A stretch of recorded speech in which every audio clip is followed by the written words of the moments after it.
CVS is a healthcare company that we probably recognize because they have so many pharmacies around the country, but they've actually have diversified or integrated more things in the whole healthcare industry. For example, they bought an insurance payer and now are have that as part of their business.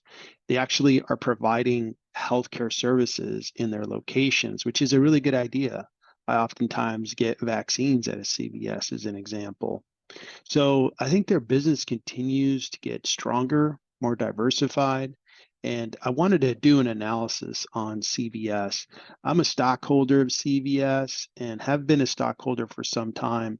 I really like their dividend and I like investing in healthcare, especially as we head into a recession. Healthcare tends to be a good sector to invest in so that you could keep the value of your shares, and your shares may actually go up in price and you get paid that nice dividend. Let me go over my process that I use as I evaluate companies and decide whether to buy, hold, or sell, and also share my analysis on CVS. Do me a favor and like my video and subscribe to my channel if you want to see content like this. Now let's take a look at CVS. So CVS is really growing the types of services and products they provide in healthcare, which is really good strategy. For example, they provide health services in their locations. Really good idea. For one reason, it's a good idea is that they get a greater wallet share of that customer, which is good. But they also have a convenience factor for that customer. A customer goes in or a patient goes in and they see the doctor, the nurse practitioner. They go over what they currently are feeling, having trouble with, and then something is prescribed. In the same facility, they can get their medicines so that they can go to one place and then take care of whatever symptoms they're having. That's very convenient for a customer, and I think that's a really good idea. And CVS wins because they get greater revenue out of that one customer. The insurance payer model, very good idea since they are a pharmacy. If they're paying for a lot of these insurance coverages, they're going to be having greater wallet share and more efficiency since they're both the pharmaceutical provider as well as the insurance payer. So I like these businesses they're getting into. And of course, the cash cow is their retail business that produces really high cash flow. So I like the diversification of their business. I like that they continue to grow and become more important in the healthcare space. I evaluate companies on 4 criteria, and then I make a decision whether I'm a buy, hold, or sell.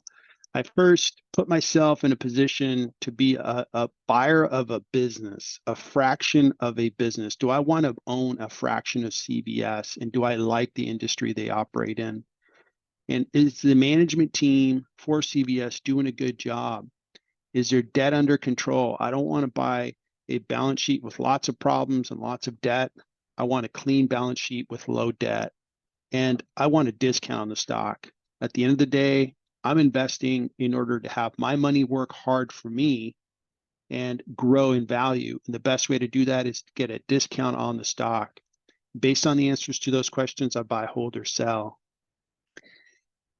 Economically, we're headed toward a recession. How bad is the recession going to be? I don't know. They're talking about soft landings and hard landings, but I think we're heading into a recession. And when we do hit a recession, the healthcare space tends to be a good sector to invest in. So healthcare companies are a good idea to own as we head into that recession. Another reason why CVS is a good stock in my portfolio right now, because I did enjoy a really nice upward trend on my tech stocks, Meta, Uber, Google, excellent. Airbnb, I mean, the returns have been phenomenal. But as we head into this recession, I don't think those stocks are going to perform great. I think stocks like CVS are really going to stand up tall, keep their value, probably go up in price, and pay that nice dividend.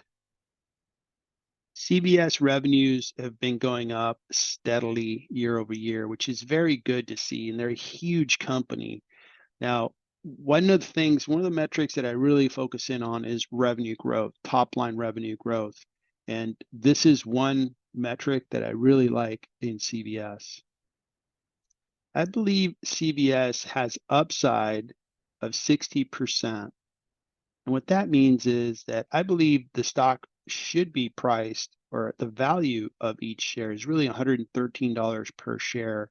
But the stock market will sell you shares at $70.70 per share. So I think that stock, if it came up to the value that I calculate based on free cash flows and earnings per share, can go up 60%. And I get the valuation using free cash flows, and the company is guided what they expect in the current year. I grow those cash flows over time at a reasonable growth rate, and also set up a terminal value, which is all free cash flows in the future. I discount those free cash flows by a weighted average cost of capital, and I get to a particular value per share of each share of CVS. And the cash flow method shows that there's really upside of 53%. The earnings per share method, I'm using the earnings per share that's expected. It provides a value of 75% in the stock, meaning that each share really should be priced at around $123 per share, but it's currently trading at $70 per share. So overall, it's just a really attractive proposition to me. Healthcare has been one of the sectors that has surprised me. And the reason it surprised me is CVS, as well as other healthcare companies, the valuations or the stock prices have been lower than expected. And I think that you can't keep this space down for much longer, especially as we head into recession. I think this is a really good stock in my portfolio. Over the past 5 years, CVS has really traded in different price levels. As we saw CVS after COVID, it really went up in value, starting in, I guess, the springtime of 2020. It went up way above $100 per share around the beginning of 2022. But really, since 2022, it's really come down quite a bit. It's down 23.9% year to date here in 2023. It pays a nice dividend of 3.42%. My value on the stock is I believe each share has a value of $113 per share. So there's significant value available if you look at the current share price and compare it to the value that I have on it. So I continue to buy shares of CVS and accumulate my shares, because I just think, this is a really good quality company. And I think that the market will realize that at some point, and the stock price will rise, especially as we head into that recession. So CVS is, I think, a low risk investment for me. It's far less risky than some of these fintech stocks that I buy into, technology stocks and growth stocks, really. And I'm glad I have growth stocks, but I'm also glad that I have good, steady businesses like CVS. I really am glad that I have them in my portfolio. It's an easy business for me to understand. I have been a customer of CVS for 20 plus years, going in there to get my prescriptions filled. And frankly, it's kind of a convenience store. I'd rather go to a CVS than a liquor store, or the classic liquor store, which the liquor stores don't tend to have everything you need. If you can conveniently go to a pharmacy, you can, get either a snack or maybe a consumer packaged good that you need, like shampoo or something. So CVS is a business that I can really understand and continue to be an investor on. Hope you enjoyed the video and found it interesting.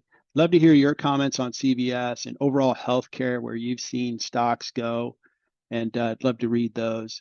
Do me a favor and like my video and subscribe to my channel. I'd really appreciate that. Good luck investing in 2023.